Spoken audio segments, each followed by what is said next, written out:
नमस्कार।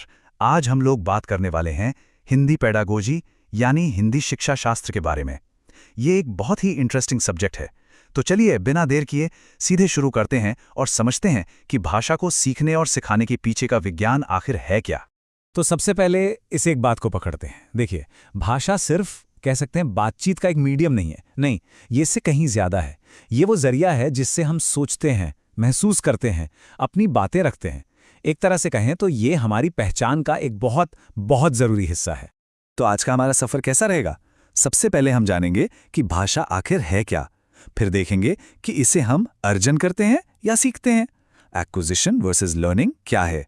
इसके बाद समाज में भाषा का क्या रोल है, इसके पीछे की थ्योरीज क्या हैं, भाषा और सोच का क्या रिश्ता है, और आखिर में हम इसे भारत के कॉन्टेक्स्ट में समझेंगे।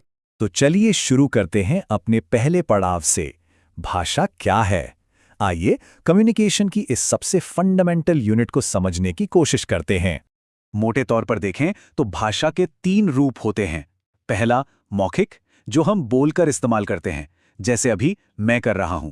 दूसरा लिखित, जो हम लिख कर करते हैं, किताबों में, चिट्ठियों में। और तीसरा है सांकेतिक, यानी इशारों की भाषा। हर एक का अपना अपना इस्तेमाल और अपनी अपनी जगह है। अब इन दोनों में, मौखिक और लिखित में, एक बहुत बड़ा फर्क है। सोचिए, जो मैंने अभी बोला वो हवा में चला जाएगा, वो डायनामिक है, परमानेंट नहीं है।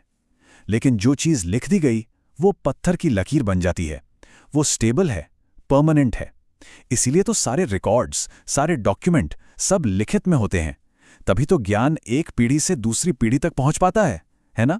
अच्छा, अब आते हैं दूसरे और शायद सबसे जरूरी हिस्से पर, एक्विजिशन वर्सेस लर्निंग, यानी अर्जन और अधिगम।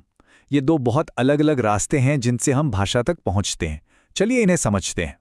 एक सवाल है, कभी सोचा है हम सब ने अपनी मातृभाषा, अपनी मदर टंग कैसे सीखी? क्या हम में से किसी ने उसके लिए ग्रामर की क्लास ली थी?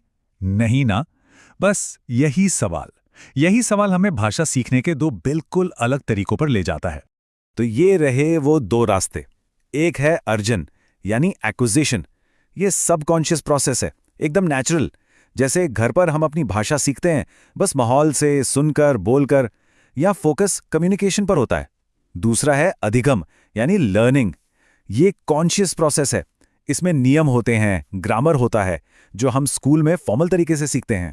चलिए अब आगे बढ़ते हैं और देखते हैं कि भाषा हमारी सामाजिक दुनिया में कैसे काम करती है। हमारी डेली लाइफ में, खासकर हमारे जैसे मल्टीलिंगुअल सोसाइटी में, भाषा का रोल क्या है? यहाँ 2 बहुत ही आम चीजें हैं जो हम सब करते हैं, कोड स्विचिंग और कोड मिक्सिंग। कोड स्विचिंग का मतलब है बात करते करते एक भाषा से पूरी तरह दूसरी भाषा में चले जाना। जैसे हिंदी में बात करते करते अचानक पूरी तरह से इंग्लिश में बोलने लगना। और कोड मिक्सिंग क्या है? वो है एक ही सेंटेंस में 2 भाषाओं के शब्दों को मिला देना। जैसे हम अक्सर कहते हैं, आज वेदर बहुत अच्छा है। ये हुआ कोड मिक्सिंग। तो पॉइंट क्या है? पॉइंट ये है कि भाषा का विकास अकेले में नहीं हो सकता।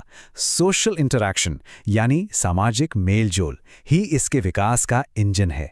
तभी तो कहते हैं कि जो बच्चे जॉइंट फैमिलीज में पलते बढ़ते हैं, उनकी भाषा ज्यादा अच्छी होती है। क्यों? क्योंकि उन्हें बात करने के, इंटरैक्ट करने के ज्यादा मौके मिलते हैं। अब जरा भाषा के पीछे की थ्योरीज पर नजर डालते हैं। आखिर ये जो बड़े बड़े थिंकर्स हैं, वे क्या कहते हैं कि हम भाषा सीखते कैसे हैं? और यहाँ एक बहुत पुराना और बड़ा सवाल खड़ा होता है, क्या हम बोलने की काबिलियत के साथ पैदा होते हैं, या फिर ये पूरी तरह से हम अपने माहौल से, अपने एनवायरनमेंट से सीखते हैं? ये नेचर वर्सेस नर्चर की क्लासिक बहस है। इसमें नॉम चॉम्स्की का जवाब था कि हाँ, हम भाषा सीखने की काबिलियत के साथ ही पैदा होते हैं। उन्होंने एक कॉन्सेप्ट दिया लैंग्वेज एक्विजिशन डिवाइस का, शॉर्ट में कहें तो LAD। इसका मतलब ये है कि हमारे दिमाग में भाषा सीखने का एक तरह का, कह लीजिए, प्री इंस्टॉल्ड सॉफ्टवेयर होता है। लेकिन BF स्किनर का नजरिया बिल्कुल अलग था। उनका कहना था कि नहीं, कुछ भी जन्मजात नहीं होता, भाषा सीखी जाती है। कैसे? पहले बच्चा नकल करता है, साउंड्स को मिमिक करता है। फिर जब वो कुछ सही बोलता है तो बड़े उसे शाबाशी देते हैं, पॉजिटिव रीइंफोर्समेंट मिलता है, और बस इसी तरह वो उस व्यवहार को दोहराता है और सीख जाता है। चलिए अब एक और गहरे सवाल की तरफ चलते हैं, भाषा और विचार। क्या इन दोनों में कोई रिश्ता है? क्या जो भाषा हम बोलते हैं वो हमारी सोच को भी आकार देती है? द सपीर-वॉर्फ हाइपोथेसिस यही कहता है ये एक बड़ा पावरफुल आइडिया है। ये कहता है कि भाषा सिर्फ हमारी सोच को जाहिर नहीं करती, बल्कि हमारी सोच को तय करती है, उसे डिटर्मिन करती है। मतलब जिस तरह की भाषा, उसी तरह की दुनिया को देखने का नजरिया। और इस पे भी दो बड़े थिंकर्स के अलग अलग विचार हैं। पियाजे मानते थे कि पहले थॉट आता है, पहले विचार आता है, उसके बाद उसे जाहिर करने के लिए भाषा आती है, यानी थॉट से लैंग्वेज की तरफ। लेकिन विगोस्की का मानना था कि नहीं, ये दोनों शुरू में तो अलग अलग होते हैं, पर बाद में मिलकर एक दूसरे को इन्फ्लुएंस करते हैं, एक दूसरे को बनाते हैं। ये टू वे स्ट्रीट है। तो इतनी सारी बातें समझने के बाद अब इन सबको अपने देश भारत के कॉन्टेक्स्ट में देखते हैं। भारत, जो अपनी भाषाई विविधता के लिए जाना जाता है, वहां भाषा की क्या स्थिति है? और यहां एक बहुत जरूरी बात है, एक कॉमन कंफ्यूजन जो हमें दूर करना चाहिए। हिंदी भारत की राजभाषा है, ऑफिशियल लैंग्वेज जो सरकारी कामकाज में इस्तेमाल होती है। ये संविधान के अनुच्छेद 343 में लिखा है। लेकिन भारत की कोई एक राष्ट्रभाषा यानी नेशनल लैंग्वेज नहीं है, और ऐसा हमारी लिंग्विस्टिक डाइवर्सिटी का सम्मान करने के लिए किया गया है। हमारे संविधान की 8वीं अनुसूची में 22 भाषाओं को आधिकारिक तौर पर मान्यता दी गई है। ये नंबर ही दिखाता है कि हमारा देश भाषाई रूप से कितना समृद्ध है। और इतना ही नहीं, हमारे देश में 6 भाषाओं को शास्त्रीय भाषा यानी क्लासिकल लैंग्वेज का दर्जा भी हासिल है।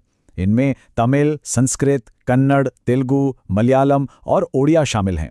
और हमारी जो नेशनल एजुकेशन पॉलिसी है, वो भी इन भाषाओं को ऑप्शनल सब्जेक्ट के तौर पर पढ़ाने की बात करती है। तो इन सब से हम क्या समझ सकते हैं?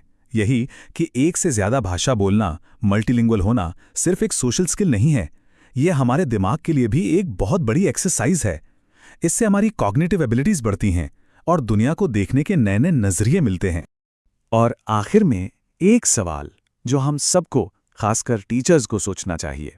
हमारे जैसे मल्टीलिंगुअल देश में एक टीचर अपनी क्लासरूम को एक लैंग्वेज लैबोरेटरी में कैसे बदल सकता है? उसे एक ऐसी जगह कैसे बना सकता है जहां इस विविधता को एक बोझ नहीं, बल्कि एक ताकत, एक रिसोर्स की तरह देखा जाए?